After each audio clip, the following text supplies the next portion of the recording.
Hello hello അപ്പോൾ നമ്മൾ കഴിഞ്ഞ ദിവസം പഠിച്ച സെപ്റ്റംബർ 2025 കറണ്ട് അഫയേഴ്സിൻ്റെ ബാക്കിയാണ് നമ്മളിപ്പോൾ പഠിക്കുന്നത്. ഓക്കെ, ഞാൻ ഒരുപാട് ലെങ്തി ആയിട്ടുള്ള വീഡിയോസ് ആയിട്ട് ഇടുന്നില്ല കേട്ടോ, കാരണം ഈ എല്ലാം കൂടെ ആ പരിപാടി ഭയങ്കര ബുദ്ധിമുട്ടായിട്ടാണ്. അപ്പോൾ നമുക്കിങ്ങനെ പെട്ടെന്ന് അപ്ഡേറ്റ് ചെയ്ത് പോവാം. സോ ഞാൻ മാക്സിമം ഒരു 1 ഡേയിൽ ഒരു 2 പാർട്സായിട്ട് വീഡിയോ ഇടാനായിട്ട് ശ്രമിക്കാം. അപ്പോൾ പിന്നെ നമ്മൾ പെട്ടെന്ന് കവർ ആയിക്കോളാം. അപ്പോൾ നമ്മുടെ മാത്സ് റീസണിങ് ക്ലാസ്സസും ഒക്കെ ഡിസ്റ്റർബൻസ് ഇല്ലാതെ നടക്കും. ഓക്കെ, അപ്പോൾ നിങ്ങളിവിടെ കാണുന്ന പോലെ നമ്മൾ കഴിഞ്ഞ ദിവസം പഠിച്ച് നിർത്തിയത് ഈ ആദിവാണി ആപ്പിനെ കുറിച്ചാണ്. ഓർമ്മയില്ലേ? കണ്ടവർക്ക് ഓർമ്മ ഉണ്ടാവുമെന്ന് തോന്നുന്നു. പറഞ്ഞല്ലോ, ട്രൈബൽ ആയിട്ടുള്ള ആൾക്കാരെ ഡിജിറ്റൽ മെയിൻ സ്ട്രീമിലോട്ട് കൊണ്ടുവരാൻ വേണ്ടിയിട്ടുള്ള AI ട്രാൻസ്ലേറ്റിംഗ് ആപ്പാണ്. അപ്പോൾ വളരെ കുറച്ച് ലാംഗ്വേജസിലെ അത് കൊണ്ടുവന്നിട്ടുള്ളൂ, ബാക്കി ലാംഗ്വേജിലോട്ട് കൊണ്ടുവരുന്നുണ്ട്. ഓക്കെ, അതാണ്. അപ്പോൾ നമ്മൾ എല്ലാവരും അത് പോയി കണ്ടാൽ മതി. നമുക്ക് പെട്ടെന്ന് ഇതിലോട്ട് കിടക്കാം. ലിഥിയം അയൺ ബാറ്ററി എന്ന് പറഞ്ഞാൽ നിങ്ങൾ കുറേ പേർക്ക് അറിയാം. നിങ്ങൾ നമ്മുടെ ഫോണിലും വാച്ചിലും ഒക്കെ ഒരു റൗണ്ട് ഷേപ്പിലുള്ളൊരു ബാറ്ററിയാണ്. എനിക്കൊന്ന് കുറേ പേര് അത് കണ്ടിട്ടുണ്ടാവും തോന്നുന്നു. കണ്ടിട്ടില്ലെങ്കിൽ ഞാനിപ്പോൾ ഇതേ കാണിച്ചു തരാം. ലിഥിയം അയൺ ബാറ്ററി എന്ന് പറഞ്ഞാൽ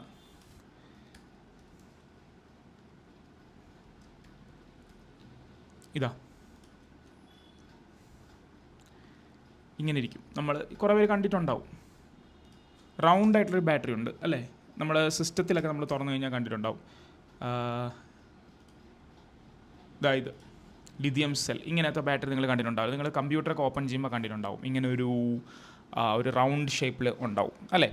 അപ്പോൾ ഇതിനെ നമ്മൾ ഇന്ത്യയിൽ അതിൻ്റെ ഒരു മാനുഫാക്ചറിങ്ങിന് വരുന്നൊരു സംഭവമാണ്. ഹരിയാനയിലാണ് വരുന്നത്. അതിൻ്റെ ഏറ്റവും largest lithium ion battery plant ഹരിയാനയിലുള്ള സോനൽ IMTയിലാണ് നമ്മൾ ഉദ്ഘാടനം ചെയ്തിട്ടുള്ളത്. യൂണിയൻ മിനിസ്റ്റർ അശ്വിനി വൈഷ്ണവാണ് ഉദ്ഘാടനം ചെയ്തത്. അശ്വിനി വൈഷ്ണവിനെ അറിയാമല്ലോ. എസ്പെഷ്യലി നമ്മളിപ്പോൾ കഴിഞ്ഞ ഒരു ആഴ്ചയായിട്ട് മോഹൻലാലിന് ദാദാ സാഹേബ് ഫാൽക്കെ പുരസ്കാരം കിട്ടിയപ്പോൾ അദ്ദേഹത്തിൻ്റെ പ്രസംഗമൊക്കെ കണ്ടിട്ടുണ്ടാകും. മോഹൻലാൽ ദ റിയൽ OG എന്നൊക്കെ പറഞ്ഞ് പ്രസംഗിച്ച് പ്രസംഗമൊക്കെ കണ്ടിട്ടില്ലേ? അശ്വിനി വൈഷ്ണവ് റെയിൽവേ മിനിസ്റ്ററാണ്, ഇൻഫർമേഷൻ ആൻഡ് ബ്രോഡ്കാസ്റ്റിംഗ് മിനിസ്റ്ററാണ്. അതുകൊണ്ടാണ് ആ നാഷണൽ അവാർഡ്സ് കൊടുക്കുന്ന ചടങ്ങിൽ അദ്ദേഹം അത് നിർവഹിച്ചത്. കാരണം എന്താണ്?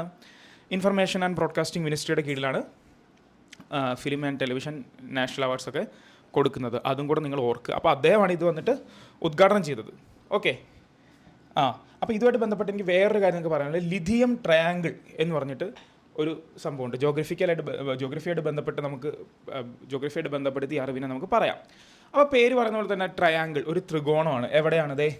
ദേ സൗത്ത് അമേരിക്കയിലാണ് അല്ലേ? സൗത്ത് അമേരിക്ക നമുക്കറിയാത്ത സ്ഥലമൊന്നും അല്ല. ഒരുപാട് ഫുട്ബോൾ ഭ്രാന്തന്മാരൊക്കെ ഉള്ള സ്ഥലമാണ് കേരളം. സൗത്ത് അമേരിക്കയെക്കുറിച്ചൊക്കെ കുറച്ചും കൂടെ ബാക്കിയുള്ള ഭാഗങ്ങളെക്കുറിച്ച് നന്നായിട്ടും ഇവിടുത്തെ ആൾക്കാർക്ക് അറിയാം അല്ലേ? അപ്പോൾ എന്താ ഈ ലിഥിയം ട്രയാങ്കിൾ എന്ന് പറഞ്ഞത്? ഈ ട്രയാങ്കിൾ നിങ്ങൾ കണ്ടല്ലോ. ഇപ്പോൾ ഈ ട്രയാങ്കിൾ 3 രാജ്യങ്ങൾ വരുന്നത്, അതെ, ബൊളീവിയ വരുന്നുണ്ട്, അർജൻറ്റീന വരുന്നുണ്ട്, ചിലി വരുന്നുണ്ട് അല്ലേ? ബൊളീവിയ, അർജൻറ്റീനയും ചിലിയുടെയും കൂടെ ഈ മൂന്ന് രാജ്യങ്ങളൂടെ സംഗമിക്കുന്ന ഭാഗത്ത് ഉള്ളൊരു ട്രയാങ്കിളാണ്. ഇതിൻ്റെ ഏറ്റവും വലിയ പ്രത്യേകത എന്ന് പറഞ്ഞു കഴിഞ്ഞാൽ, ഞാൻ നേരത്തെ പറഞ്ഞ പോലെ ഈ ലിഥിയം ബാറ്ററി ഉണ്ടാക്കണമെങ്കിൽ നമ്മൾ ലിഥിയം എന്ന് പറഞ്ഞ മെറ്റൽ അല്ലേ, എലമെൻ്റ് അറിയാമല്ലോ പീരിയോഡിക് ടേബിളിൽ. ലിഥിയം എന്ന് പറഞ്ഞാൽ ഇത് നമ്മൾ എന്താണ് കുഴിച്ചെടുക്കണം. അതിൻ്റെ റിസോഴ്സസ്, അതിൻ്റെ ഓറുള്ളത്, അതിൻ്റെ റിസർവ് ഉള്ളത് എവിടെയാണ്? 50%. ഒന്ന് ആലോചിച്ച് നോക്കും. ലോകത്തിലെ 50% അതിൻ്റെ റിസർവ് ഉള്ളത് ഈ ഭാഗത്താണ്. അതുകൊണ്ടാണ് അതിനെ ലിഥിയം ട്രയാങ്കിൾ എന്ന് വിളിക്കുന്നത്. അപ്പോൾ ഈ ലിഥിയം ട്രയാങ്കിളിൽ ഫോം ചെയ്യുന്ന കൺട്രീസ് അതൊക്കെ അതേ പഠിക്കാൻ എളുപ്പം. ABC, Argentina, Bolivia, Chile. അർജൻറ്റീനയുടെ വടക്ക് ഭാഗത്തായിട്ടാണ് ബൊളീവിയ, അതിൻ്റെ പടിഞ്ഞാറ് ഭാഗത്തായിട്ടാണ് Chile. Argentina, Bolivia, Chile. ABC ആണ് ലിഥിയം ട്രയാങ്കിൾ എന്ന് നിങ്ങൾ ഓർത്താൽ മതി. ഓക്കെ, അപ്പോൾ അതാണ് കാര്യം. അപ്പോൾ എവിടെയാണ് ലിഥിയം അയൺ ബാറ്ററി പ്ലാന്റ്? ഇന്ത്യയിലെ ഏറ്റവും വലിയ ലിഥിയം അയൺ ബാറ്ററി പ്ലാന്റ് ഹരിയാനയിലും, ലോകത്തിലെ ഏറ്റവും കൂടുതൽ ലിഥിയം അയൺ റിസർവ് ഉള്ളത് എന്താണ്? ഈ ലിഥിയം ട്രയാങ്കിൾ എന്നറിയപ്പെടുന്ന ABC, അർജൻറ്റീന, ബൊളീവിയ, ചിലി എന്ന് പറഞ്ഞ 3 രാജ്യങ്ങളും കൂടെ ഇങ്ങനെ സംഗമിക്കുന്ന ഈ ട്രയാങ്കുലർ ആയിട്ടുള്ള ഏരിയയിൽ ആണ് ലോകത്തിലെ 50% കൂടുതൽ ലിഥിയം റിസർവ് സ്ഥിതി ചെയ്യുന്നത്. ഓക്കെ, അടുത്ത കാര്യത്തിലൂടെ നോക്കാം. India's first cloud based platform dedicated to vulture conservation and awareness. Vulture അറിയാമല്ലോ. വൾച്ചറിനെ കൺസർവ് ചെയ്യാനും അതിൻ്റെ അവയർനെസ്സും അതിന് വേണ്ടിയിട്ട് ഉള്ള ഫസ്റ്റ് ക്ലൗഡ് ബേസ്ഡ് പ്ലാറ്റ്ഫോം. അപ്പോൾ ക്ലൗഡ് ബേസ്ഡ് പ്ലാറ്റ്ഫോം എന്ന് പറഞ്ഞാൽ എന്താ? അത് ഡിജിറ്റൽ ടെക്നോളജിയായിട്ട് ബന്ധപ്പെടുത്തിയാണ്. ക്ലൗഡിൽ കുറേ ഇൻഫർമേഷൻ ശേഖരിക്കുകയായിരിക്കും അല്ലേ? അപ്പോൾ അങ്ങനെ ചിന്തിക്കുക. അതായത് വൾച്ചർ കൺസർവേഷൻ, ഒരു പക്ഷിയുടെ ഒരു ബേർഡിൻ്റെ കൺസർവേഷൻ പ്ലസ് അത് ഡിജിറ്റൈസ് ചെയ്യുക, അങ്ങനെയുള്ള അത് ക്ലൗഡ് ബേസ്ഡ് ആയിട്ടുള്ള പ്ലാറ്റ്ഫോം ഫസ്റ്റ് കൊണ്ടുവന്നത് എവിടെയാണ്? അസമിലാണ്, നോർത്ത് ഈസ്റ്റിലാണ്. ആസ് എക്സ്പെക്റ്റഡ് നോർത്ത് ഈസ്റ്റിലാണ്. കാരണം എന്താണെന്ന് പറഞ്ഞു കഴിഞ്ഞാൽ, എന്താ എക്സ്പെക്റ്റഡ് എന്ന് ഞാൻ പറയാൻ കാരണം എന്ന് വെച്ച് കഴിഞ്ഞാൽ, ഒരുപാട് ഈ ബേർഡ്സുമായിട്ട് ബന്ധപ്പെട്ട കൺസർവേഷനും അവരെ ഒരുപാട് അവരുടെ പുനരധിവാസത്തിനും അതുപോലെ തന്നെ എൻഡാഞ്ചർ ആയിട്ടുള്ള സ്പീഷീസിൻ്റെ സംരക്ഷണത്തിനൊക്കെ ഒരുപാട് മുന്നിട്ട് നിൽക്കുന്ന സംസ്ഥാനങ്ങളാണ് ഈ നോർത്ത് ഈസ്റ്റ് സംസ്ഥാനങ്ങൾ. അതിൻ്റെ കാരണം ഇപ്പം നമ്മളിപ്പോൾ ഇന്ത്യയുടെ മാപ്പ് എടുത്ത് നമ്മൾ പറയുകയാണെങ്കിൽ, ഇന്ത്യയുടെ മാപ്പ് എടുത്ത് ഞാൻ ജസ്റ്റ് ഒരു ഇതിനു വേണ്ടി പറയാണ്. ഇന്ത്യയുടെ മാപ്പ് എടുത്ത് നമ്മൾ നോക്കുകയാണെങ്കിൽ, അല്ലെങ്കിൽ വേൾഡ് മാപ്പിൽ നമ്മൾ നോക്കുമ്പോൾ നോക്കൂ, ഈ ഏരിയ എന്ന് പറഞ്ഞു കഴിഞ്ഞാൽ ഇപ്പോൾ ഇവിടെ ഈ ഒരു ഏരിയയിലാണല്ലോ നമ്മുടെ നോർത്ത് ഈസ്റ്റ് ഏരിയ വരുന്ന ഇവിടെയാണ്. ഈ ചൈനയുടെ ഈ ഭാഗങ്ങളിൽ നിന്നും അതിൻ്റെ മേളിൽ റഷ്യയും സൈബീരിയ വയ്ക്കുക. അപ്പോൾ ആ സൈബീരിയയുടെ ഭാഗത്ത് നിന്ന് ഒരുപാട്, സൈബീരിയയിലൊക്കെ അതിശൈത്യമുള്ള ഭാഗങ്ങളാണ് അല്ലേ, വടക്കൻ സൈബീരിയൊക്കെ. അവിടെ നിന്നൊക്കെ ഒരുപാട് ഇങ്ങനെ കറങ്ങിയത് ഈ റൂട്ടിലൂടെയാണ് ഒരുപാട് ദേശാടന പക്ഷികൾ അവരുടെ ദേശാടനം നടത്തുന്നത്. അതുകൊണ്ട് തന്നെ ഈ ഒരു ഏരിയയിൽ, നമ്മൾ ഇന്ത്യയിൽ ഈ നോർത്ത് ഈസ്റ്റ് ഏരിയയിൽ ഒരുപാട് അങ്ങനെ പക്ഷികളെ നമുക്ക് കാണാനായിട്ടുള്ള ഒരു സാഹചര്യം ഉണ്ടാവും അല്ലേ. അപ്പോൾ വേൾഡ് മാപ്പിൽ നിങ്ങളെ കാണിച്ചാൽ അത് കൂടുതലായിട്ട് നിങ്ങൾക്ക് മനസ്സിലാവും. അതായിരിക്കും നല്ലത്. വേൾഡ് മാപ്പിൽ കാണിക്കാം അല്ലേ. വേൾഡ് മാപ്പിൽ കാണിച്ചാൽ നിങ്ങൾക്ക് കാണും. ഇമേജസേ വരുന്നുള്ളൂ കേട്ടോ ഇതിനകത്ത്. ഒരു മിനിറ്റ് ഒന്നുകൂടെ നോക്കാം നമുക്ക്.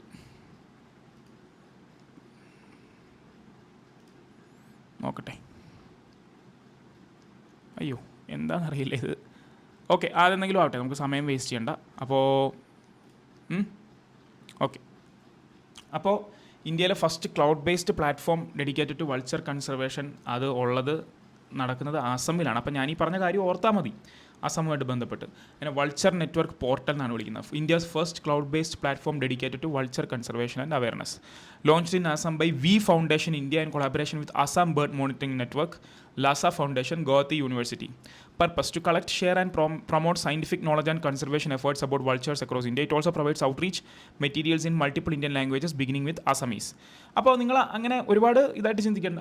വൾച്ചറിൻ്റെ കൺസർവേഷൻ അസം, ഞാൻ നേരത്തെ പറഞ്ഞ ഈ പോയിന്റ് വെച്ച് ചിന്തിച്ചാൽ മതി. ഓക്കെ, ദേശാടന പക്ഷികളുടെ കൺസർവേഷനൊക്കെ ഒരുപാട് നടക്കുന്നത് നോർത്ത് ഈസ്റ്റേൺ സ്റ്റേറ്റ്സിലാണ്.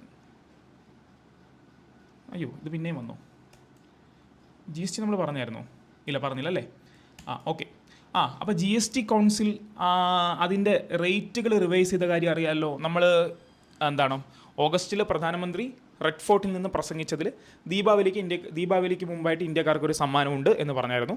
അത് നമ്മൾ ഏവരും എക്സ്പെക്ട് ചെയ്ത പോലെ GST റിഫോംസ് ആയിരുന്നു അല്ലേ. GSTയിൽ സമൂലമായ ഒരു കുറവ്, എല്ലാ തരത്തിലുള്ള പ്രൊഡക്ട്സിലും സമൂലമായൊരു കുറവ് നമ്മൾ കണ്ടു. അപ്പോൾ അതിനെക്കുറിച്ചാണ് നമ്മൾ പറയുന്നത്. അപ്പോൾ എന്താണ് GST കൗൺസിലിൻ്റെ പുതിയ റിവിഷൻസ് വന്നത്, റേറ്റ് റിവിഷൻസ് വന്നത് സെപ്റ്റംബർ 2025. ഓക്കെ, അത് എഫക്റ്റീവ് ഫ്രം സെപ്റ്റംബർ 22, അതായത് നവരാത്രിയുടെ ആദ്യത്തെ ദിവസമായ സെപ്റ്റംബർ 22 തൊട്ടാണത് എഫക്റ്റീവായത്.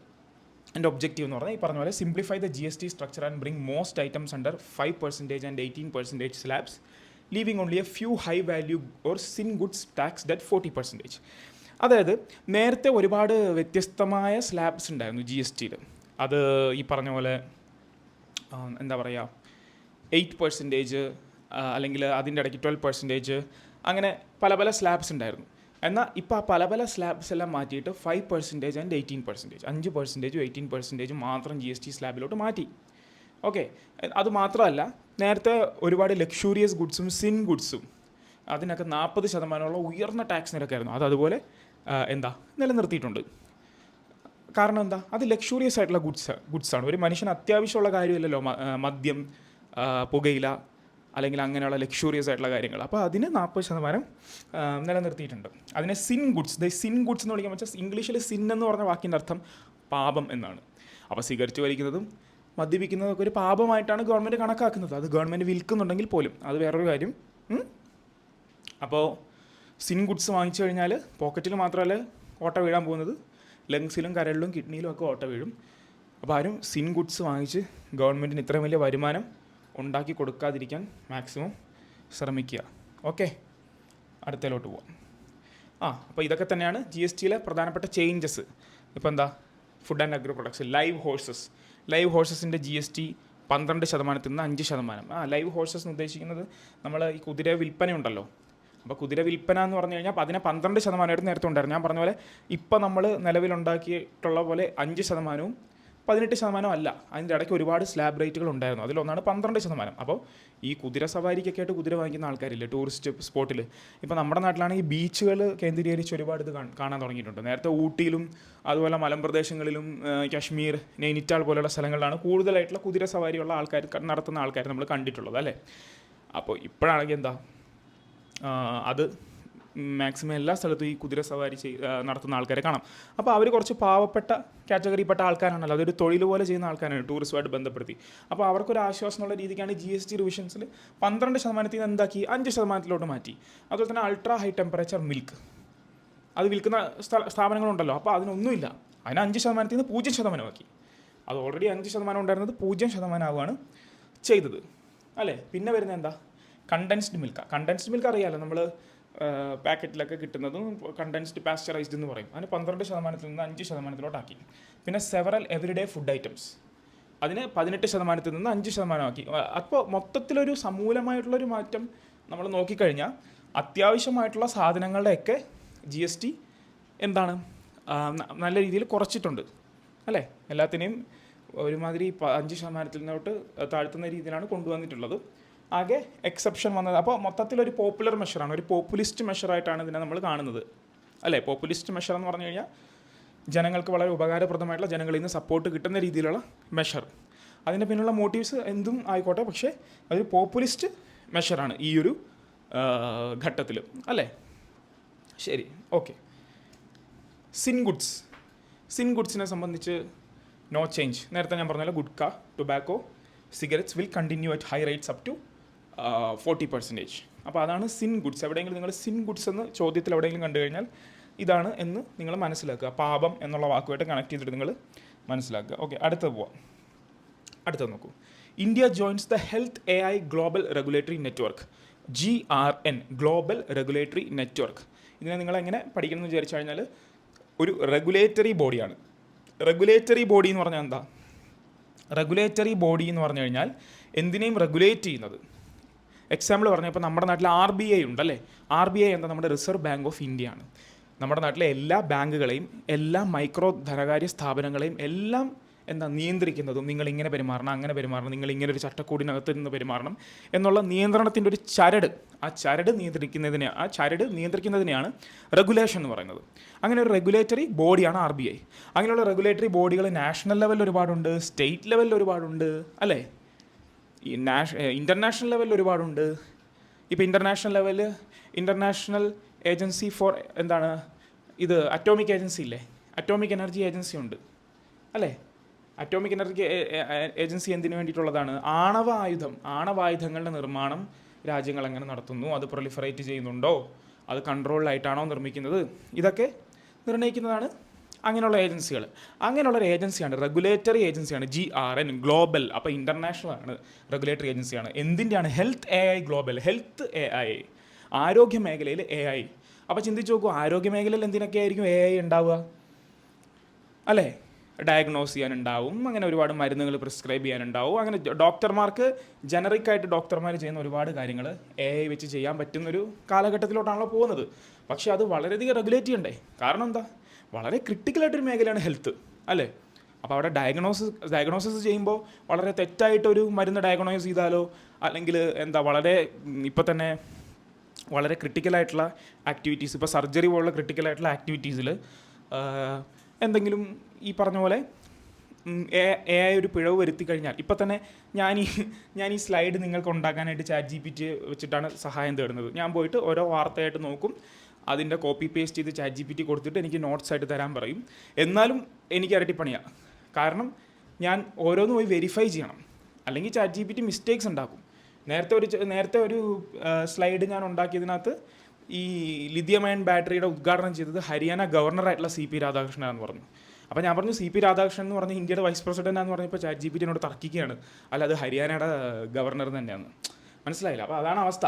അപ്പോൾ അങ്ങനെയുള്ളൊരു അവസ്ഥയിലാണ് AI നിൽക്കുന്നത്. അപ്പോൾ അതിപ്പോൾ ChatGPT ഞാൻ പറഞ്ഞതേ ഉള്ളൂ, ഹെൽത്തിൽ ഇപ്പോൾ AI വരുമ്പോൾ അതിൻ്റേതായിട്ടുള്ള സ്പെഷ്യലൈസ്ഡ് AI ആയിരിക്കും. പക്ഷേ ഈവൻ അറ്റ് ദാറ്റ് സെൻസ് അതതിൻ്റെ ശൈശവ ദശയിലാണ്, അതിൻ്റെ ചൈൽഡ്ഹുഡ് സ്റ്റേജിലാണ് AI. അപ്പോൾ ഇപ്പോൾ ഹെൽത്തിലാണെങ്കിലും നമുക്ക് പോയിട്ട് എന്താ അങ്ങനെ പെട്ടെന്ന് അതിനെ ഇംപ്ലിമെൻറ്റ് ചെയ്യാൻ പറ്റില്ല. പക്ഷെ അങ്ങനെ ഇംപ്ലിമെൻറ്റ് ചെയ്യുമ്പോൾ അതിന് വളരെ കർശനമായ റെഗുലേഷൻ വേണം അല്ലേ. ഇപ്പം തന്നെ നോർമലായിട്ട് തന്നെ നമ്മുടെ സമൂഹത്തിൽ പരവി നടക്കുമ്പോൾ നമ്മൾ എന്താണ് കാണുന്നത്? ഈ ഫേസ് ആപ്പും ഡീപ്പ് ഫേക്കും ഒക്കെ വെച്ചിട്ട് ഒരുപാട് മലീഷ്യസ് ആയിട്ടുള്ള ഇൻറ്റൻറ്റിൽ സ്ത്രീകളുടെയും കുട്ടികളുടെയൊക്കെ ഫോട്ടോ വെച്ച് മോർഫ് ചെയ്ത് അങ്ങനെയുള്ള കുറേ പ്രശ്നങ്ങൾ നമ്മൾ കാണുന്നുണ്ടല്ലോ. അപ്പോൾ റെഗുലേഷൻ എന്ന് പറഞ്ഞാൽ അത്യാവശ്യമാണ്, അത് ഹെൽത്തിൽ വളരെ അത്യാവശ്യമാണ്. അതുകൊണ്ടാണ് ഇന്ത്യ എന്താണ് ഹെൽത്ത് AI ഗ്ലോബൽ റെഗുലേറ്ററി നെറ്റ്വർക്കിൽ ജോയിൻ ചെയ്തത്. ഓക്കെ, ഇപ്പോൾ കാര്യം ഏകദേശം തലയിലിരുന്നല്ലോ. അപ്പോൾ announced in September 2025, India has become a pioneer member of the Health AI Global Regulatory Network, an international alliance focused on safe and ethical use of artificial intelligence in healthcare. Okay, അപ്പോൾ ഇതാണ് അന്ന് നമ്മൾ ചേർന്നതിൻ്റെ images ആണ് കാണുന്നത്. About the network, the health AI GRN is a Geneva based, ജനീവയിലാണ്. Obviously മിക്ക global ഓർഗനൈസേഷൻസിൻ്റെയും തലസ്ഥാനമുള്ള പോലെ ജനീവയിൽ തന്നെയാണ് health AI GRN global regulatory നെറ്റ്വർക്കിൻ്റെ തലസ്ഥാനവും ഉള്ളത്. Platform that brings together governments, regulatory bodies and experts to set global standards and guidelines for AI in health. അപ്പോൾ ഗ്ലോബൽ സ്റ്റാൻഡേർഡൊക്കെ കൊണ്ടുവരിക. ഇപ്പോൾ അക്കൗണ്ടിങ്ങിലൊക്കെ നമുക്ക് ഒരുപാട് പ്രിൻസിപ്പിൾസ് ഉണ്ടല്ലോ, അതുപോലെ തന്നെ AI ഹെൽത്തിൽ ഉപയോഗിക്കേണ്ടതിന് ഗ്ലോബൽ പ്രിൻസിപ്പിൾസ് കൊണ്ടുവരിക. Ensure patient safety and transparency in AI driven health care tools. അതുപോലെ തന്നെ പേഷ്യൻറ്റിൻ്റെ ഡാറ്റയൊക്കെ വളരെ ഇമ്പോർട്ടൻ്റ് ആണ് അല്ലേ. പേഷ്യൻറ്റിൻ്റെ ഡാറ്റയൊന്നും നമുക്ക് ലീക്ക് ചെയ്യാൻ പറ്റില്ല. നിങ്ങൾ ജോസഫ് സിനിമ കണ്ടിട്ടില്ല മലയാളത്തിൽ? പേഷ്യൻറ്റ് ഡാറ്റ എന്തോരം ഇമ്പോർട്ടൻ്റ് ആണ് അല്ലേ. അതുപോലെ തന്നെ prevent misuse of AI in diagnosis, treatment and medical data handling. ഞാൻ നേരത്തെ പറഞ്ഞ കാര്യം തന്നെയാണ്, ആ മിസ്യൂസ് ഒഴിവാക്കുക. അപ്പോൾ ഇപ്പോൾ കാര്യം ഏകദേശം വ്യക്തമായല്ലോ. ഓക്കെ, അടുത്തതിൽ പോവാം. അടുത്തത് India's first overseas Atal innovation centre. Atal innovation centre, അതായത് ഇന്ത്യയുടെ ആദ്യത്തെ ഓവർസീസ്, ഇന്ത്യക്ക് പുറത്തുള്ള അടൽ ഇന്നൊവേഷൻ സെൻറ്റർ AIC, അത് IIT ഡൽഹിയുടെ അബുദാബി ക്യാമ്പസിലാണ്. ഓക്കെ, യുണൈറ്റഡ് UAEയുടെ തലസ്ഥാനമായിട്ടുള്ള അബുദാബിയിലാണ് IIT ഡൽഹിയുടെ ഒരു ക്യാമ്പസ് ഉണ്ട്. ഓക്കെ, അപ്പോൾ ആ ക്യാമ്പസിൽ ഇപ്പോൾ കുറേ പേർക്ക് ഇപ്പോഴായിരിക്കും അറിയുന്നത് IIT ഡൽഹിക്ക് അവിടെ ഒരു ക്യാമ്പസ് ഉണ്ടാവുമെന്ന്. ആ ക്യാമ്പസിൽ അടൽ ഇന്നൊവേഷൻ സെൻറ്റർ നമ്മൾ തുടങ്ങിയിട്ടുണ്ട്. അത് യൂണിയൻ എഡ്യൂക്കേഷൻ മിനിസ്റ്റർ ധർമ്മേന്ദ്ര പ്രധാനാണ് പോയി ഇനാഗുറേറ്റ് ചെയ്തത്. സ്വാഭാവികമായിട്ടും IITയിലെ ഒരു സ്ഥാപനമാണ്, അപ്പോൾ എഡ്യൂക്കേഷൻ മിനിസ്റ്റർ ആയിരിക്കും ഇനാഗുറേറ്റ് ചെയ്യുന്നത്. ഇനി ഈ അടൽ ഇന്നൊവേഷൻ മിഷനെ കുറിച്ച് നമ്മൾ പറയണമെങ്കിലോ, ഓക്കെ, അതിനുമുമ്പ് വായിക്കാം. India established its first overseas Adal Innovation Center at the IIT Delhi Abu Dhabi campus, marking the global expansion of the Adal Innovation Mission under Niti Aayog. This initiative aims to strengthen India-UAE collaboration in the fields of education, research, technology and entrepreneurship. അപ്പോൾ നമുക്ക് നീതി ആയോഗ് അറിയാം അല്ലേ. Planning commission മരണം അടഞ്ഞതോടെ എന്താണ് വന്ന സ്ഥാപനമാണ് നീതി ആയോഗ്. ഒരു planning commission പകരം വന്ന സ്ഥാപനമാണ് നീതി ആയോഗ് അല്ലേ.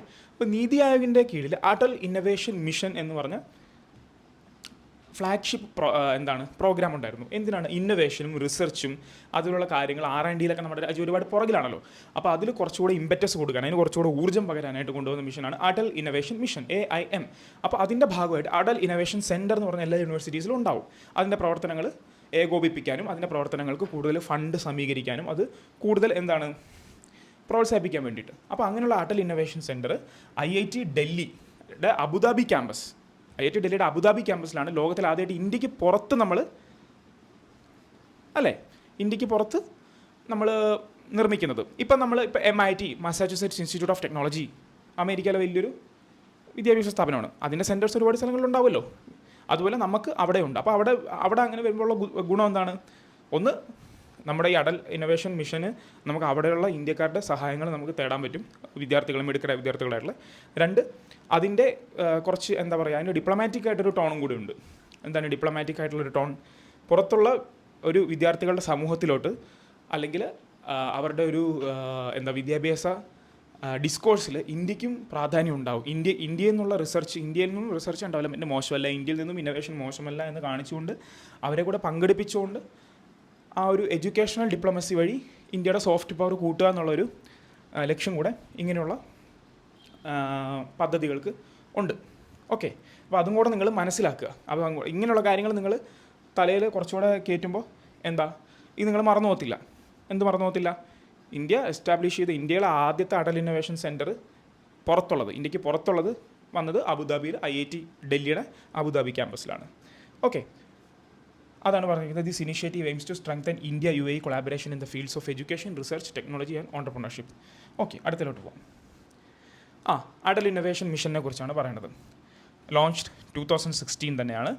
Governing body NITI Aayog. ഇത് നീതി ആയോഗിൻ്റെ ഹെഡ്ക്വാർട്ടേഴ്സാണ്, Niti Bhavan, government of India. Objective to foster a culture of innovation, creativity and entrepreneurship across India. ഞാൻ നേരത്തെ പറഞ്ഞല്ലോ, ഇന്നൊവേഷനും ക്രിയേറ്റിവിറ്റി ഓണ്ടർപ്രണർഷിപ്പും കൂട്ടുന്നുള്ളത്. അതിൻ്റെ ഇപ്പോഴത്തെ വൈസ് ചെയർമാനാണ് ഇദ്ദേഹം, സുമൻ ബെറി. നീതി ആയോഗിൻ്റെ വൈസ് ചെയർമാൻ സുമൻ ബെറിയാണ്. നീതി ആയോഗിൻ്റെ ചെയർമാൻ എപ്പോഴും ആരായിരിക്കും? പ്രൈം മിനിസ്റ്റർ ആയിരിക്കും. പ്രൈം മിനിസ്റ്റർ നരേന്ദ്രമോദിയാണ് നീതി ആയോഗിൻ്റെ ചെയർമാൻ. അപ്പോൾ അതിൻ്റെ കോർ ഗോൾസ് എന്ന് പറഞ്ഞാൽ encourage design thinking, creativity and research at the school level. School ലെവലിൽ തന്നെ അത് എന്താണ് നമ്മൾ വളർത്തിയെടുത്തുകൊണ്ട് വന്നു കഴിഞ്ഞാൽ കോളേജിലൊക്കെ ആകുമ്പോഴത്തേക്ക് വിദ്യാർത്ഥികൾ അതിനുവേണ്ടി എക്യുപ്ഡ് ആവും. പിന്നെ അവർക്ക് നമ്മൾ ഇൻഫ്രാസ്ട്രക്ചർ മാത്രം കൊടുത്താൽ അത് വളരും എന്നുള്ളതാണ് അതിൻ്റെ ഉദ്ദേശം. അപ്പോൾ ബാക്കി നിങ്ങൾ വായിച്ച് നോക്കിയാൽ മതി. പറഞ്ഞു തന്നത് വ്യത്യാസമൊന്നുമില്ല. Support startups and innovators through incubation and mentorship, build a networked ecosystem that connects education, technology and entrepreneurship, transform India into a knowledge driven economy powered by innovation. Okay, അടുത്തത് അംഗീകാർ ക്യാമ്പയിൻ, പ്രധാനമന്ത്രി ആവാസ് യോജന അർബൻ 2.0. അപ്പോൾ എന്താ പ്രധാനമന്ത്രി ആവാസ് യോജന എന്ന് പറഞ്ഞൊരു programme ഉണ്ട് എന്ന് മനസ്സിലാക്കുക. അതിന് അർബൻ എന്ന് പറഞ്ഞാൽ എന്താ? നഗരം അല്ലേ? അപ്പോൾ റൂറലും ഉണ്ടാവും അല്ലേ? അതവിടെ നിൽക്കട്ടെ. അപ്പോൾ അതിൻ്റെ അർബൻ 2.0 രണ്ടാം ഭാഗത്തിൻ്റെ ഭാഗമായിട്ട് അംഗീകാർ ക്യാമ്പയിൻ എന്ന് പറഞ്ഞൊരു ക്യാമ്പയിൻ തുടങ്ങിയിട്ടുണ്ട്. അതിൻ്റെ ഡ്യൂറേഷൻ എന്ന് പറഞ്ഞു കഴിഞ്ഞാൽ സെപ്റ്റംബർ 4 തൊട്ട് ഒക്ടോബർ 31 വരെയാണ്. അപ്പോൾ ഒക്ടോബർ 31 വരെ ഇപ്പോഴും ഡ്യൂറേഷൻ പോയിക്കൊണ്ടിരിക്കുകയാണ്, 2025. അപ്പോൾ Pradhan Mantri Awas Yojana urban PMAY urban 2.0 കീഴിലാണ്. അപ്പോൾ PMAY എന്ന് പറഞ്ഞാൽ എന്തിനെക്കുറിച്ചാണെന്ന് മനസ്സിലാക്കണമെങ്കിൽ നിങ്ങൾക്ക് ഈ സിമ്പിൾസും സൈനും ഒക്കെ കാണുമ്പോൾ മനസ്സിലാവുന്നുണ്ട് അത് വീടിനെ കുറിച്ചാണ്. പക്ഷേ ഈ പേരിൽ നിന്ന് തന്നെ നിങ്ങൾക്ക് മനസ്സിലാക്കണം. പ്രധാനമന്ത്രി ആവാസ് വ്യവസ്ഥ. ആവാസം എന്ന് പറഞ്ഞാൽ എന്താ? മലയാളത്തിൽ താമസിക്കുന്ന സ്ഥലം എന്താ? വീട്. അപ്പോൾ വീടുമായിട്ട് ബന്ധപ്പെട്ടതാണ്. അതിൽ അർബൻ 2.0 അതിൻ്റെ കീഴിലാണ് അംഗീകാർ ക്യാമ്പയിൻ വന്നത്. Type nation wide last mile outreach initiative. ഈ ലാസ്റ്റ് മൈൽ ഔട്ട്റീച്ച് എന്ന് പറഞ്ഞാൽ എന്താണെന്നറിയോ? അതായത് നമ്മൾ ഡോർ ടു ഡോർ സ്റ്റെപ്പായിട്ട് ഒരു സേവനം വരില്ലേ? ഏറ്റവും ഡോർ ടു ഡോർ സ്റ്റെപ്പ് നമ്മൾ ഒരു സർക്കാരിൻ്റെ ഏജൻസീസോ ആൾക്കാരോ വന്ന് ആ സേവനങ്ങൾ നമുക്ക് തരുന്നതിനാണ് ലാസ്റ്റ് മൈൽ ഔട്ട്റീച്ച് എന്ന് പറയുന്നത്. ഔട്ട്റീച്ചിന് എത്തിപ്പെടുക, അത്രേ ഉള്ളൂ. അതിനെക്കുറിച്ച് കൺഫ്യൂഷൻ വേണ്ട. ഓക്കെ, അപ്പോൾ അതിനെക്കുറിച്ച് നമുക്ക് പഠിക്കാം. Objectives: full saturation, ensure every eligible urban family benefits from the PMAY Urban 2.0 scheme. അപ്പോൾ ഈ PMAY Urban 2.0 എന്ന് പറഞ്ഞു കഴിഞ്ഞാൽ PMAY ഫസ്റ്റ് സ്റ്റേജ് കഴിഞ്ഞതാണ്. ഫസ്റ്റ് സ്റ്റേജ് കഴിഞ്ഞതിന് ശേഷം 2024 തുടങ്ങിയാണ് രണ്ടാമത്തെ സ്റ്റേജ്. അതായത് PMAY അർബൻ എന്ന് പറഞ്ഞു കഴിഞ്ഞാൽ നഗരങ്ങളിൽ താമസിക്കുന്ന വളരെ സാമ്പത്തിക സ്ഥിതി കുറഞ്ഞവർക്കും ഒരുപാട് ഭൂമിയൊന്നും ഇല്ലാത്തവർക്കും വീട് വേണ്ടതുമായ ആൾക്കാർക്ക് എല്ലാവർക്കും ഹൗസിംഗ് കൊടുക്കുക എന്നുള്ള ലക്ഷ്യത്തിൻ്റെ പുറത്തുള്ള പ്ലാനാണ് PMAY, പ്രധാനമന്ത്രി ആവാസ് യോജന. ആ പേരിൽ തന്നെ ഉണ്ട്. അതിന് 2 ഡിവിഷനുണ്ട്, അർബനും ഗ്രാമീണവും ഉണ്ട്. അത് നഗരങ്ങളിലുള്ളവർക്കുണ്ട്, ഗ്രാമത്തിലുള്ളവർക്കുണ്ട്. അതെന്തിനാണ് അങ്ങനെ 2 എന്ന് ചോദിച്ചാൽ നിങ്ങൾക്ക് അറിയാമല്ലോ. 2 സ്ഥലത്തെ സാഹചര്യങ്ങൾ വേറെ വേറെയാണ്. 2 സ്ഥലത്തെയും തൊഴിലിൽ ഏർപ്പെടുന്നവർ വേറെ വേറെയാണ്. 2 സ്ഥലത്തെയും വരുമാനങ്ങൾ വേറെ വേറെയാണ് അല്ലേ? ഇപ്പോൾ ഒരു നഗരപ്രദേശത്ത് വീട് നിർമ്മിക്കുന്ന പോലെ അല്ലല്ലോ ഗ്രാമപ്രദേശത്ത് നിർമ്മിക്കുന്നത്. ഓക്കെ, അതെന്തെങ്കിലും ആവട്ടെ. അപ്പോൾ അതിൻ്റെ അർബൻ സ്കീമിനനുസരിച്ച് സ്പീഡപ്പ് കൺസ്ട്രക്ഷൻ, വീടുകളുടെ നിർമ്മാണം കൂട്ടുക. Fast track completion of the 20 lakh houses already sanction under the scheme. Already ഒരു 20 ലക്ഷം വീടുകളുടെ നിർമ്മാണത്തിന് സാങ്ഷൻ കൊടുത്തിട്ടുണ്ട്. അത് പെട്ടെന്ന് നടപ്പിലാക്കുക. Deepen inclusion, bring in special focus groups. കണ്ടോ, safai karmacharis, street vendors, artisans and construction workers. ഇതൊക്കെ അർബൻ ഏരിയയിലല്ലേ കൂടുതലുള്ളൂ. സഫായി കർമ്മചാരീസ് അറിയാലോ, യൂണിഫോം കിട്ടിയിട്ട് വൃത്തിയാക്കുന്ന തൊഴിലാളികൾ, ശുചിത്വ തൊഴിലാളികൾ, ശുചീകരണ തൊഴിലാളികൾ, സ്ട്രീറ്റ് വെൻഡേഴ്സ് അല്ലേ, വഴിയോര കച്ചവടക്കാർ, ആർട്ടിസൻസ് പറയുമ്പോൾ എന്താ? നമ്മുടെ കൈത്തൊഴിൽ ചെയ്യുന്നവർ, ഹാൻഡിക്രാഫ്റ്റ്സ് ചെയ്യുന്നവർ, കരകൗശലങ്ങൾ ചെയ്യുന്നവർ, പിന്നെ കൺസ്ട്രക്ഷൻ വർക്കേഴ്സ്, നിർമ്മാണ പ്രവർത്തനങ്ങളിൽ ഏർപ്പെടുന്നവർ. അപ്പോൾ അവരെയൊക്കെ കുറച്ച് ടാർഗറ്റഡ് ആയിട്ട് കൊണ്ടുവരിക. അതുപോലെ തന്നെ application verification, speed of verification and approval of pending and new applications. ഈ ആപ്ലിക്കേഷൻസിൻ്റെ പെൻഡിങ് ആയിട്ടുള്ളതും ഇതും പെട്ടെന്ന് നടത്തിക്കുക എന്നുള്ളത്. അപ്പോൾ ഒന്നുമില്ല, PMAY അർബൻ 2.0 ഉണ്ട്. രണ്ടാമത്തെ ഘട്ടം തുടങ്ങിയിട്ടുണ്ട്. അതിൽ തന്നെ സെപ്റ്റംബറിനും ഒക്ടോബറിനും 2025 സെപ്റ്റംബറും ഒക്ടോബറിനും ഇടയ്ക്ക് 20 ലക്ഷത്തോളം ഹൗസുകളുടെ സാങ്ഷൻ ആയിട്ടുണ്ട്. അതിൻ്റെയൊക്കെ പ്രധാനമായിട്ടും അതിൻ്റെ സ്പീഡ് കൂട്ടാൻ വേണ്ടി കൊണ്ടുവന്ന ക്യാമ്പയിനാണ് അംഗീകാർ ക്യാമ്പയിൻ. റിഫോം, പെർഫോം, കണ്ടോ, ട്രാൻസ്ഫോം, സെപ്റ്റംബർ ടു ഒക്ടോബർ 2025 അതാണത്. ഓക്കെ, അപ്പോൾ നിങ്ങൾ ഓർത്ത് വെച്ചാൽ മതി. ഈ പറഞ്ഞ Pradhan Mantri Awas Yojana urban PMAY urban objective to provide affordable housing to urban poor including EWS, LIG and MIG families through various means like construction, purchase or rental options. അപ്പോൾ അർബനായിട്ട് താമസിക്കുന്ന ആൾക്കാർക്ക്, അതായത് നഗരങ്ങളിൽ താമസിക്കുന്ന പാവപ്പെട്ട, അതിൽ EWS എന്ന് അറിയാമല്ലോ, എക്കണോമിക്കലി വീക്കർ സെക്ഷൻ, കുറേ പേര് ആ സെക്ഷനിലായിരിക്കും ഇപ്പോൾ പരീക്ഷ എന്താണ് നിങ്ങൾ ഫോം ഫില്ല് ചെയ്യുമ്പോൾ അങ്ങനെ ഫില്ല് ചെയ്യില്ലേ, LIG എന്ന് വെച്ചാൽ low income group and MIG middle income group families, അവർക്ക് വീടിന് വേണ്ടിയിട്ട് ഒറിജിനലി ലോഞ്ച് ഇൻ 2015. അതായത് ഒന്നാം മോദി സർക്കാർ വന്നപ്പോൾ ലോഞ്ച് ചെയ്താണ്. Scheme was extend until December 2024 and is now in its PMAY U 2.0 phase. അപ്പോൾ 2015 തൊട്ട് 2024 വരെയായിരുന്നു ആദ്യ ഫേസ്. ഇപ്പോൾ 2024 തൊട്ട് അടുത്ത ഫേസ് തുടങ്ങി. അതിൻ്റെ കോമ്പണൻസ് ആണ് beneficiary led construction, financial assistance for, നിങ്ങൾ വായിച്ച് നോക്കിയാൽ മതി. അത് വളരെ ഡീപ്പായിട്ടുള്ള കാര്യങ്ങളാണ്. അപ്പോൾ ഏകദേശം മനസ്സിലായി ഇതാണ് അർബൻ, ഇതാണ് ഗ്രാമീൺ. ഞാൻ പറഞ്ഞു അതിന് 2 വേർഷൻസ് ഉണ്ട്. നഗരപ്രദേശങ്ങളിലുള്ള PM ആവാസ് യോജനയുണ്ട്, ഗ്രാമപ്രദേശങ്ങളിലുള്ള PM ആവാസ് യോജനയുണ്ട്. അതിൻ്റെ ഒബ്ജക്റ്റീവ് എന്ന് വെച്ചാൽ to provide housing for all in rural areas by 2024. അതായത് ഗ്രാമപ്രദേശങ്ങളിലും ഉൾപ്രദേശങ്ങളിലും താമസിക്കുന്ന ആൾക്കാർക്ക് എല്ലാം ഹൗസിംഗ് കൊടുക്കുക 2024 ഒരു ടാർഗറ്റ് വെച്ചിട്ട്. Target beneficiaries homeless and rural families in inadequate housing with a focus on women, SCs and STs. കണ്ടോ, PMAY അർബനിൽ നമ്മൾ സഫായി കർമ്മചാരീസ്, സ്ട്രീറ്റ് വെൻഡേഴ്സും ആർട്ടിസൻസും അതുപോലെ തന്നെ കൺസ്ട്രക്ഷൻ വർക്കേഴ്സും ആയിരുന്നു ഫോക്കസ്. ഇവിടെ എന്താ, ഗ്രാമത്തിൽ എന്താ, വിമൻ, സ്ത്രീകൾ, SCs ആൻഡ് STs, ഷെഡ്യൂൾഡ് കാസ്റ്റും ഷെഡ്യൂൾഡ് ട്രൈബ്സും. കണ്ടോ, അപ്പോൾ ഇങ്ങനെ ഓരോ ഏരിയയ്ക്ക് ഓരോ ടാർഗറ്റാണ് അവിടുത്തെ പ്രത്യേക സാഹചര്യം അനുസരിച്ച് അല്ലേ. അപ്പോൾ ഇതിൻ്റെ ഫിനാൻഷ്യൽ അസിസ്റ്റൻസ് എന്ന് വെച്ച് കഴിഞ്ഞാൽ ₹1.2 lakh for plain areas and ₹1.3 lakh for hilly remote areas. അതായത് പരന്ന പ്രദേശങ്ങൾ. ഇപ്പോൾ ആലപ്പുഴ പോലുള്ള ജില്ലകളിലാണെങ്കിൽ 1,20,000. കുറച്ച് മലമ്പ്രദേശമാണെങ്കിൽ 1,30,000. അതിനനുസരിച്ച് കുറച്ച് അതിൻ്റെ റിമോട്ട്നെസ് കൂടുതൽ, അതിന് വേണ്ടിയിട്ടാണ്. അപ്പോൾ കോസ്റ്റ് ഷെയറിങ്, ഈ കോസ്റ്റ് ഷെയറിങ്ങിലുണ്ട് കേട്ടോ. സാധാരണ ഏരിയാസിൽ, പ്ലെയിൻ ഏരിയാസിൽ 60:40, 60% എന്താണ് കേന്ദ്ര സർക്കാരും 40% സംസ്ഥാന സർക്കാരും. അതേസമയം നോർത്ത് ഈസ്റ്റേണും ഹില്ലി സ്റ്റേറ്റ്സിലും 90% കേന്ദ്ര സർക്കാരും 10% സംസ്ഥാന സർക്കാരും എടുക്കുന്ന രീതിയിലാണ്. അതിന് 2 കാരണങ്ങളുണ്ട്. ഒന്ന്, സർക്കാരിൻ്റെ പ്രത്യേക താല്പര്യം, കേന്ദ്ര സർക്കാരിൻ്റെ റിമോട്ടായിട്ടുള്ള ഏരിയകളെ കൂടുതൽ ഇൻറ്റഗ്രേറ്റ് ചെയ്യുന്നതും. രണ്ടാമത്, ഈ പ്ലെയിൻ ആയിട്ടുള്ള സംസ്ഥാനങ്ങൾക്കായിരിക്കുമല്ലോ വരുമാനം കൂടുതൽ. ഹില്ലി ആയിട്ടുള്ള സംസ്ഥാനങ്ങളെക്കാട്ടും നോർത്ത് ഈസ്റ്റേൺ സംസ്ഥാനങ്ങളെക്കാട്ടും വരുമാനം കൂടുതൽ പ്ലെയിൻ ആയിട്ടുള്ള സംസ്ഥാനങ്ങൾക്കായിരിക്കും. കോസ്റ്റൽ സംസ്ഥാനങ്ങൾക്ക് വരുമാനം കൂടുതലായിരിക്കും. പോർട്ട്സ് ഒക്കെ ഉള്ളതുകൊണ്ട് ട്രാൻസ്പോർട്ടേഷൻ കൂടുതലായതുകൊണ്ട് അല്ലേ. അപ്പോൾ അങ്ങനെ നിങ്ങൾ ചിന്തിച്ചാൽ മതി അതിനെക്കുറിച്ച്. 60-40, 90-10. ഓക്കെ, ബാക്കിയുള്ള ഡീറ്റെയിൽസ് നിങ്ങൾ പോസ് ചെയ്ത് വായിച്ച് നോക്കിയാൽ മതി. ഇപ്പോൾ പ്രധാനമായിട്ടും ഈ വ്യത്യാസം നിങ്ങൾ മനസ്സിലാക്കുക. അടുത്തത്, ദ സ്വച്ഛ് വായു Survekshan 2025 awards announced in September 2025 recognized cities for their efforts in improving air quality under the National Clean Air Program, NCAP. National clean air programme ഉണ്ട്. നമ്മൾ വാർത്തയിൽ എപ്പോഴും ഈ എയറിൻ്റെ ക്ലീൻനെസ്സിനെ കുറിച്ച് വായിക്കുമ്പോൾ നമ്മൾ വായിക്കുന്നത് എന്താ, ഡൽഹി അല്ലേ. ഡൽഹിയിലെ AQI, എയർ ക്വാളിറ്റി ഇൻഡെക്സ്, എപ്പോഴും മോശമാണ്. ഈ വർഷം ഭയങ്കര മിറാക്കുലസ്ലായിട്ട് അത് വളരെ നന്നായിട്ട് ഇമ്പ്രൂവ് ചെയ്തിട്ടുണ്ടായിരുന്നു. അപ്പോൾ നമ്മുടെ നാട്ടിൽ, ഇന്ത്യയിലെ രാജ്യത്ത് ക്ലിയർ സ്കൈസ്, ക്ലിയർ എയർ, ശുദ്ധമായ വായുവിന് വളരെ പ്രാമുഖ്യമുണ്ട്. നമ്മൾ മറ്റുള്ള രാജ്യങ്ങളിൽ നിന്ന് ആൾക്കാർ വരുമ്പോൾ ഏറ്റവും കൂടുതൽ അവർ ശ്രദ്ധിക്കുന്നത് ഈ ക്ലിയർ ആയിട്ടുള്ള എയറോ ക്ലീൻ ആയിട്ടുള്ള സ്കൈയോ ഉണ്ടോ എന്നുള്ളതാണ്. അതാണ് പൊല്യൂഷൻ്റെ ഒരു ലക്ഷണം. അപ്പോൾ അത് സോൾവ് ചെയ്യാൻ വേണ്ടി നമ്മൾ കൊണ്ടുവന്നാണ് NCAP, national clean air programme അല്ലേ. അതിൻ്റെ അണ്ടറിൽ സ്വച്ഛ് വായു സർവേക്ഷൻ അവാർഡ്സ് ഉണ്ട്. സ്വച്ഛ് വായു, സ്വച്ഛമായ വായു സർവേക്ഷൻ അവാർഡ്സ്, അങ്ങനെ ഓർത്താൽ മതി. സ്വച്ഛ് വായു സർവേക്ഷൻ അവാർഡ്സ് 2025. സാധാരണ എപ്പോഴും ഇൻഡോറാണ് മേളിൽ വരുന്നത്. ഇപ്രാവശ്യം അത് തന്നെ, ഇൻഡോറാണ് മേളിൽ. ഇൻഡോറാണ് ഇന്ത്യയിലെ ഏറ്റവും ക്ലീനസ്റ്റ് സിറ്റി എന്നാണ് നമ്മുടെ എപ്പോഴുള്ള സ്റ്റാറ്റിസ്റ്റിക്സ്. ഇൻഡോറാണ് മധ്യപ്രദേശിൽ, ഇൻഡോറാണ്. ഓക്കെ, മധ്യപ്രദേശിൻ്റെ തലസ്ഥാനം ഭോപ്പാൽ. മധ്യപ്രദേശിലെ ഇൻഡോറാണ് ഏറ്റവും ക്ലീനസ്റ്റ് ആയിട്ടുള്ള സിറ്റി. അപ്പോൾ Indore top the list for cities with over 10 lakh population, followed by Jabalpur മധ്യപ്രദേശിലാണ് കേട്ടോ. ജബൽപൂർ മധ്യപ്രദേശിലാണെന്നാണ് എൻ്റെ ഒരു അറിവ്. തെറ്റാണെങ്കിൽ ആരെങ്കിലും പറഞ്ഞു. Okay, by Jabalpur and a joint third for Agra and Surat. ആഗ്രയ്ക്കും സൂറത്തിനും, ആഗ്ര UP, സൂറത്ത് ഗുജറാത്ത് അല്ലേ, ജോയിൻ്റ് ആയിട്ടുള്ള തേർഡ് കിട്ടി. In the 3 to 10 lakh population category Amaravati came first. ആന്ധ്രാപ്രദേശിൻ്റെ തലസ്ഥാനം എന്ന് നമ്മളിപ്പോൾ ഒഫീഷ്യലായിട്ട് വിളിച്ചിട്ടില്ല. Amaravati came first with Jhansi and Moradabad tied for second. Four cities with under 3 lakh population Dewas was ranked first. Okay, അപ്പോൾ ഈ അവാർഡ്സിൻ്റെ കാറ്റഗറിയിൽ 3 കാറ്റഗറി ഉണ്ട്. ഒന്നെന്ന് പറഞ്ഞു കഴിഞ്ഞാൽ 10 ലക്ഷത്തിൽ കൂടുതൽ ആൾക്കാർ ജീവിക്കുന്ന സിറ്റി, വളരെ വലിയ സിറ്റി. അതിലാണ് എപ്പോഴും ഇൻഡോർ എപ്പോഴും ടോപ്പ് ആവും.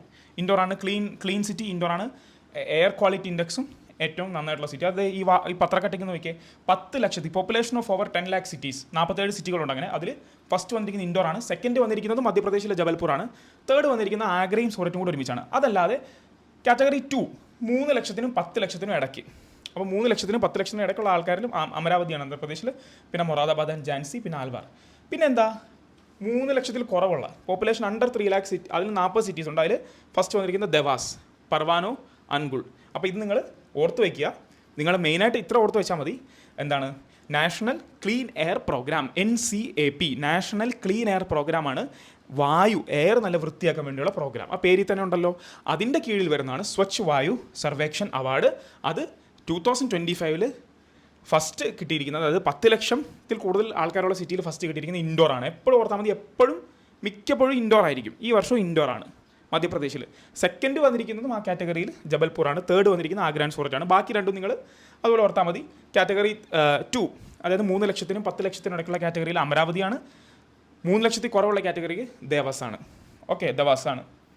അടുത്തതിലോട്ട് പോവാം. ഇതാ Indore and Udaipur joint wetland accredited cities. കണ്ടോ, ഇൻഡോർ പിന്നെയും നമ്മുടെ വാർത്തയിൽ വരുന്നത്. ഇവിടെ ഞാൻ ഇൻഡോറിൻ്റെ ഒരു ഫോട്ടോ പോസ്റ്റ് ചെയ്തിരുന്നു, അത് പോയി. ഇത് ഉദയ്പൂർ കോട്ട, രാജസ്ഥാൻ. കാണാൻ എന്തൊരു മനോഹരമാണല്ലേ ഈ ഫോർട്ട്. ചുറ്റും ഇങ്ങനെ വെറ്റ്ലാൻഡ്സ് നിറഞ്ഞു നിൽക്കുക. അപ്പോൾ എന്താ സംഭവത്തിലോട്ട് വരാം. Indore and Udaipur joint wetland accredited cities. Wetland, തണ്ണീർത്തടങ്ങൾ അല്ലേ. തണ്ണീർത്തടങ്ങൾ സംരക്ഷിക്കണം എന്നൊക്കെ കേട്ടിട്ടില്ലേ? അപ്പോൾ തണ്ണീർത്തടങ്ങൾ വളരെ ഇമ്പോർട്ടൻ്റാണ്. കാരണം അതല്ലേ ഈ ഭൂമിയിലെ എന്താണ് നമ്മുടെ വെള്ളത്തിൻ്റെ അളവ്, ഭൂഗർഭ ജലത്തിൻ്റെ അളവും അങ്ങനെയുള്ള പല പല ബയോഡൈവേഴ്സിറ്റിയെയും അതുപോലെ തന്നെ എന്താ നമ്മുടെ ഗ്രീൻ ഹൗസ് ഗ്യാസസിൻ്റെ എമിഷനും ഒക്കെ നിർണ്ണയിക്കുന്നതിൽ വളരെ ഇമ്പോർട്ടൻസ് ഉള്ള കാര്യങ്ങളാണ് തണ്ണീർത്തടങ്ങൾ. അപ്പോൾ ഈ തണ്ണീർത്തടങ്ങളെ കുറിച്ചുള്ളൊരു ഇൻ്റർനാഷണൽ ഒരു ലിസ്റ്റുണ്ട്. തണ്ണീർത്തടങ്ങൾ നന്നായിട്ട് സംരക്ഷിക്കുന്നത്. അതാണ് വെറ്റ്ലാൻഡ് അക്രഡിറ്റഡ് സിറ്റീസ്. അതിൽ ഇൻഡോറും നമ്മളിപ്പോൾ പറഞ്ഞ ഏറ്റവും ക്ലീൻനെസ് ഇൻഡെക്സിൽ ഫസ്റ്റ് വന്ന ഇൻഡോറും രാജസ്ഥാനിലെ ഉദയ്പൂറും ജോയിൻ ചെയ്തിട്ടുണ്ട്. മനസ്സിലായോ? ജോയിൻ ചെയ്തിട്ടുണ്ട്. അതാണ് Indore and Udaipur are India's first cities to be accredited as wetland cities under the Ramsar convention. Ramsar convention എന്താണെന്ന് ഞാനിപ്പോൾ പറഞ്ഞുതരാം. This international recognition celebrates their commitment to conserving and sustainably managing their urban wetlands, which includes protecting lakes like Sirpur Lake in Indore and 5 major lakes surrounding Udaipur. അപ്പോൾ ഈ ഇൻഡോറിൽ സിർപ്പൂർ എന്ന് പറഞ്ഞൊരു ലേക്ക് ഉണ്ട്. അതിനെ കൺസർവ് ചെയ്ത് ആ തണ്ണീർത്തടം സംരക്ഷിക്കുന്നത് കൊണ്ടും. ഇനി ഉദയ്പൂരിൽ വന്നാലോ, ഇന്ന് നോക്കിയേ, ഇതാണ് ഉദയ്പൂർ. ഇതിനെ ചുറ്റി 5 പ്രധാനപ്പെട്ട, ഈ ഇമേജ് നിങ്ങൾ ഓർത്താൽ മതി, 5 പ്രധാനപ്പെട്ട ലേക്കുകളുണ്ട്. അതിനെ സംരക്ഷിക്കുന്നത് കൊണ്ടും ഒരു ഇൻ്റർനാഷണൽ റെക്കഗ്നിഷൻ കൊടുത്തു. എന്താണ് ഇൻ്റർനാഷണൽ റെക്കഗ്നിഷൻ? Wetland cities. എന്തിൻ്റെ അണ്ടറിൽ? റാംസർ കൺവെൻഷൻ അണ്ടറിൽ. അപ്പോൾ റാംസർ കൺവെൻഷൻ എന്താണെന്ന് പഠിക്കണ്ടേ? റാംസർ കൺവെൻഷൻ എന്താണെന്ന് പറഞ്ഞുതരാം. അതായത് റാംസർ കൺവെൻഷൻ എന്ന് വെച്ചാൽ നിങ്ങൾ 1971 പോകും. 1971 എന്താ? ഇന്ദിരാഗാന്ധിയൊക്കെ പതുക്കെ ഇന്ത്യയുടെ പ്രൈം മിനിസ്റ്ററായി എനിക്കൊന്ന് 69 വന്നതെന്ന് തോന്നുന്നു അല്ലേ? വന്നു. ആ ഒരു ഭരണം തുടങ്ങുന്ന സമയത്താണ് ഇറാനിൽ റാംസർ. പിന്നെ 1972 വേറെ പ്രത്യേകത ഉള്ളത്, പാൻ കാർഡ് ആദ്യമായിട്ട് നമ്മൾ ഇൻട്രൊഡ്യൂസ് ചെയ്ത് 1972 കേട്ടോ. അതും കൂടെ നിങ്ങൾ ഓർത്തോളാം. അപ്പോൾ എന്തെങ്കിലും ആവട്ടെ, 1971 റാംസർ കൺവെൻഷൻ. ഇറാനിലെ റാംസർ എന്ന് പറഞ്ഞ സ്ഥലത്താണ് ആ കൺവെൻഷൻ നടന്നത്. അത് എന്തിനാന്ന് വെച്ച് കഴിഞ്ഞാൽ an intergovernmental treaty adopted in Ramsar to conserve and sustainably use wetlands. ഈ തണ്ണീർത്തടങ്ങളുടെ സംരക്ഷണം വളരെയധികം അത്യാവശ്യമാണെന്നും അത് കൺസർവ് ചെയ്യേണ്ടത് ഭൂഗർഭ ജലത്തിൻ്റെ സംരക്ഷണത്തിന് അത്യാവശ്യമാണെന്നും 1971 എല്ലാ രാജ്യങ്ങളും മനസ്സിലാക്കി വന്ന ഒരു കൺവെൻഷനാണ്. ആ കൺവെൻഷനിൽ ഇന്ത്യ റാറ്റിഫൈ ചെയ്തത് 1982 ഏകദേശം 11 വർഷത്തിന് ശേഷമാണ് ഇന്ത്യ അത് റാറ്റിഫൈ ചെയ്തത്. The convention defines wetlands broadly to include marshes, fens, peatlands or water, whether natural or artificial, and even marine water depths up to 6 meters at low tide. ചില marine വാട്ടേഴ്സും അതിനകത്ത് വരും അല്ലേ, ലോ ടൈഡിലുള്ള 6 feet ഡെപ്ത് ഉള്ളത്. അതാണ് Ramsar convention. അപ്പോൾ ഈ Ramsar convention അനുസരിച്ചുള്ള ഒരു ലിസ്റ്റാണ് വെറ്റ്ലാൻഡ് അക്രഡിറ്റഡ് സിറ്റീസ്. മനസ്സിലായോ? വെറ്റ്ലാൻഡ്സ് ഈ റാംസർ ലിസ്റ്റിൽ വെറ്റ്ലാൻഡ്സ് ഉണ്ട്. ഇപ്പോൾ ഒറീസയിലെ ചിലിക്ക ലേക്ക് എന്നൊക്കെ പറഞ്ഞ പോലെ റാംസർ കൺവെൻഷനിൽ ഒരുപാട് വെറ്റ്ലാൻഡ്സ് ഉണ്ട്. പക്ഷേ വെറ്റ്ലാൻഡ് അക്രഡിറ്റഡ് സിറ്റീസ് എന്ന് പറഞ്ഞാൽ ഒരു ഏരിയയാണ്. ഒരുപാട് വെറ്റ്ലാൻഡ്സിനോ അല്ലെങ്കിൽ ഒരു വെറ്റ്ലാൻഡിനെയോ നന്നായിട്ട് കൺസർവ് ചെയ്ത് അതിനെ പ്രിസർവ് ചെയ്ത് കൊണ്ടുവരുന്ന സിറ്റീസിനെയാണ് വെറ്റ്ലാൻഡ് അക്രഡിറ്റഡ് സിറ്റീസ് എന്ന് പറയുന്നത്. ആ വെറ്റ്ലാൻഡ് അക്രഡിറ്റഡ് സിറ്റീസിലാണ് ആര് കയറി കൂടിയിട്ടുള്ളത്? നമ്മുടെ ഇൻഡോറും ഉദയ്പൂറും. ഇൻഡോറിലെ സിർപ്പൂർ ലേക്കും ഉദയ്പൂരിലെ ചുറ്റുമുള്ള 5 ലേക്സും അല്ലേ. അപ്പോൾ അതാണ്. Currently 85 Indian wetlands are protected under the Ramsar convention which includes 172 members globally. 172 member globally ഉണ്ട്. അതിനകത്ത് 85 ഇന്ത്യൻ വെറ്റ്ലാൻഡ്സ് പ്രൊട്ടക്റ്റഡ് ആണ്. 85 ഉണ്ട്. It is an international recognition for cities committed to conserving and sustainably managing their wetlands. It recognises urban areas that protect wetlands ensuring they provide essential services to the environment and communities. Okay, മനസ്സിലായല്ലോ. Okay, ഇനി അടുത്തൊരു അവാർഡിലോട്ട് വരാം. Magsaysay പുരസ്കാരം അറിയാലോ, Raman Magsaysay പുരസ്കാരം എന്നാണ് വിളിക്കുന്നത്. എന്താണ്? ഏഷ്യൻ നോബൽ പ്രൈസ് എന്നാണ് ഇതിനെ വിളിക്കുന്നത്. കാരണം എന്താ? ഇത് വരുന്നത് ഫിലിപ്പീൻസിൽ നിന്നാണ്. ഫിലിപ്പീൻസിലെ മുമ്പ് പ്രസിഡൻ്റ് ആയിരുന്ന റമൺ മാഗ്സസെയുടെ പേരിലുള്ള പുരസ്കാരമാണ് റമൺ മാഗ്സസെ പുരസ്കാരം. ഓക്കെ, ഏഷ്യൻ നോബൽ എന്നാണ് ഇതിനെ വിളിക്കുന്നത്. ഇന്ത്യയിൽ നിന്ന് ആദ്യമായിട്ട് കിട്ടിയത് വിനോബ ഭാവയ്ക്കാണ്.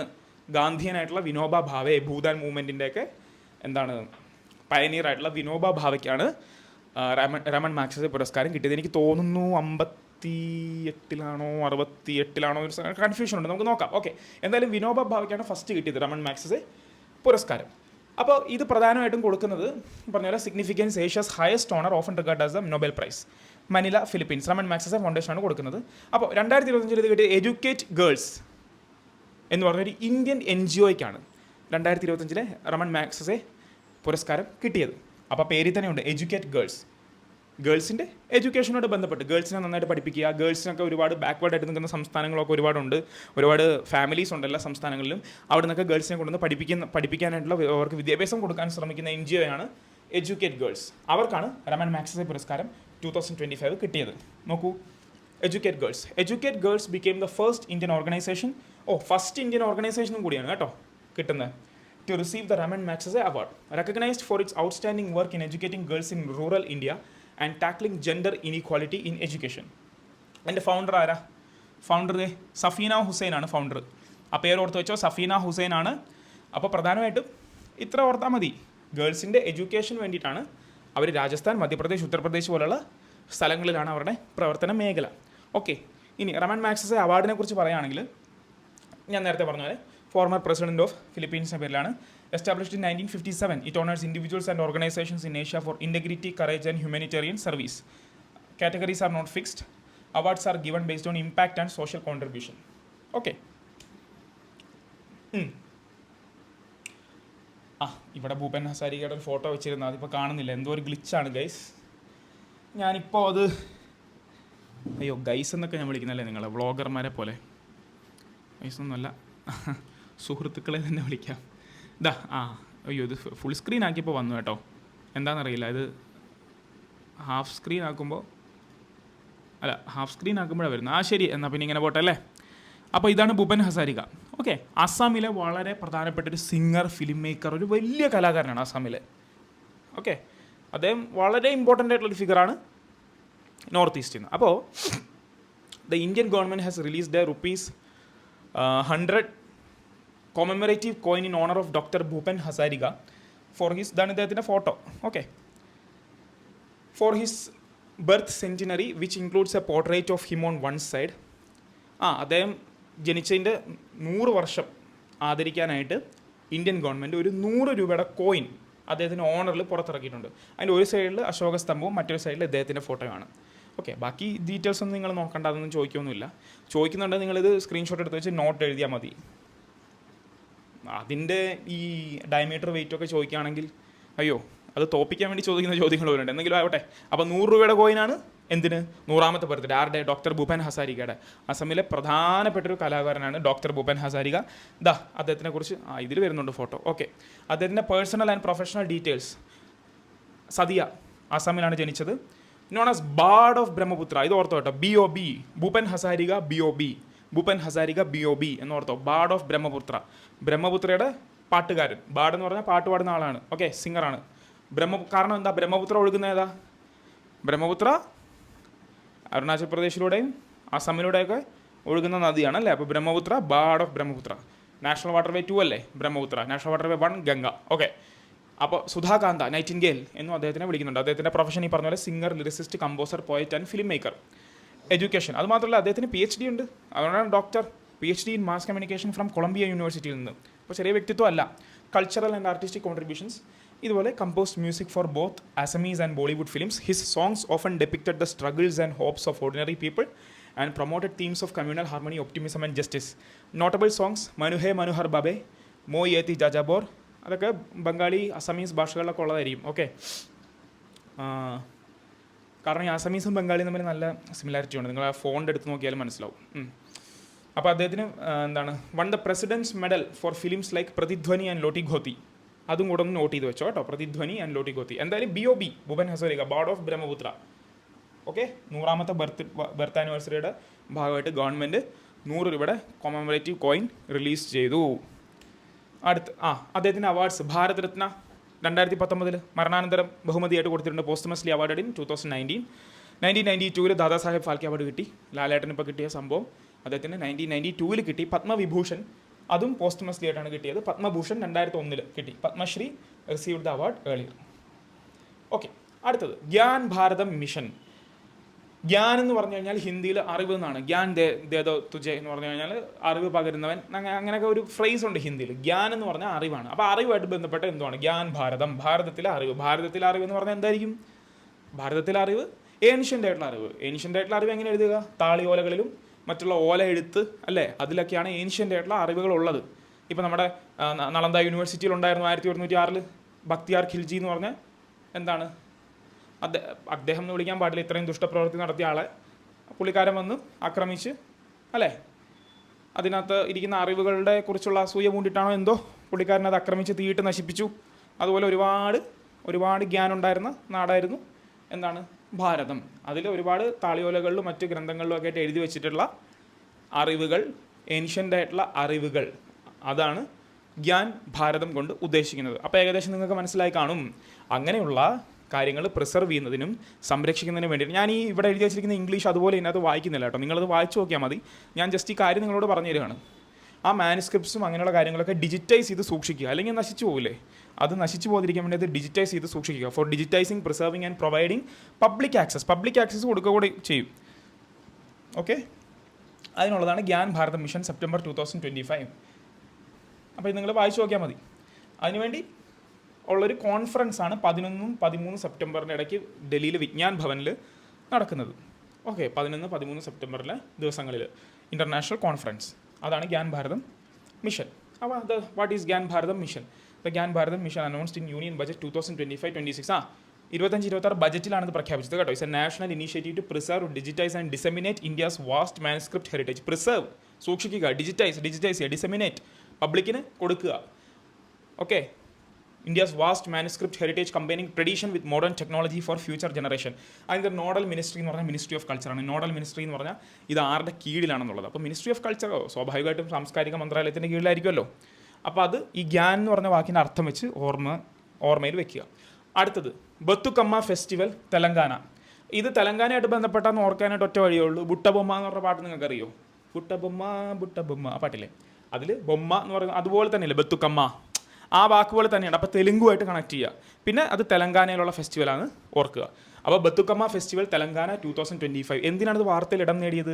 ഇതിലൊരു ഗിന്നസ് റെക്കോർഡ് 2 വന്നിട്ടുണ്ട് 2025. അതിൽ ആദ്യത്തെ റെക്കോർഡ് എന്ന് പറഞ്ഞു കഴിഞ്ഞാൽ largest floral Bathukamma measuring 63.11 height in feet and 11 feet in with, constructed with about 7 tons of flowers. അതായത് ഏറ്റവും ഉയരം കൂടിയ ഫ്ലോറൽ ബത്തുക്കമ്മ, അതായത് പൂക്കൾ കൊണ്ടൊരു ഗോപുരം പോലെ നിർമ്മിക്കുന്നതാണ് ഈ ബത്തുക്കമ്മ. ഓക്കെ, അപ്പോൾ അത് 63 ഫീറ്റുള്ള ഒരെണ്ണം നിർമ്മിച്ചിട്ടുണ്ട്. അതിൻ്റെ ഡയമെൻഷൻസ് ആണ് എഴുതിയിരിക്കുന്നത്. അതിനൊരു റെക്കോർഡുണ്ട്.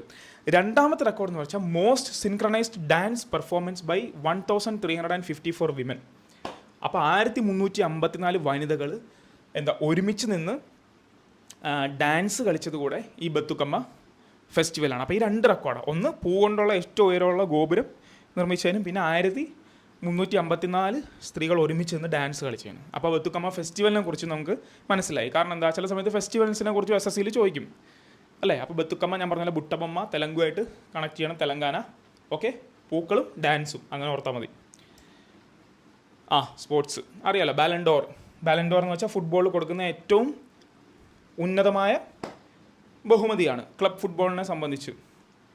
അപ്പോൾ എപ്പോഴും മെസ്സി ഫാൻസും റൊണാൾഡോ ഫാൻസും തമ്മിൽ അടിയാണ് അല്ലേ, ആർക്ക് കിട്ടണം ആർക്ക് കിട്ടിക്കൂടാ എന്നൊക്കെ പറഞ്ഞു. അപ്പോൾ ഇപ്രാവശ്യം നമ്മുടെ ഫ്രാൻസ് ഇത് കൊടുക്കുന്നതെന്ന് വെച്ച് കഴിഞ്ഞാൽ ഫുട്ബോൾ ഫ്രാൻസ് എന്ന് പറഞ്ഞൊരു ഫ്രാൻസ് ഫുട്ബോൾ എന്ന് പറഞ്ഞൊരു മാഗസിനാണ്. ഓക്കെ, അപ്പോൾ ഫ്രാൻസ് ഫുട്ബോൾ കൊടുക്കുന്ന മാഗസിൻ ഇപ്രാവശ്യം മെൻസിൽ ഒരു ഫ്രഞ്ച് കളിക്കാരനായ ലൂസ്മാൻ ഡെമ്പലേക്ക് തന്നെയാണ് കിട്ടിയിട്ടുള്ളത്.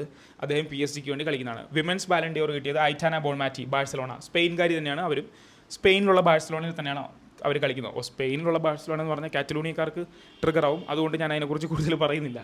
അപ്പോൾ സ്പാനിഷ് ക്ലബ്ബായിട്ടുള്ള ബാഴ്സലോണയിൽ കളിക്കുന്ന ഐറ്റാന ബോൺമാറ്റി, അവർക്കാണ് വനിതകൾക്കുള്ള ബാലൻഡോർ കിട്ടിയിട്ടുള്ളത്. ഓക്കെ, അപ്പോൾ the Ballon d'Or is an annual football award presented by France ഫുട്ബോളാണ് കൊടുക്കുന്നത്, recognising the best male and female players.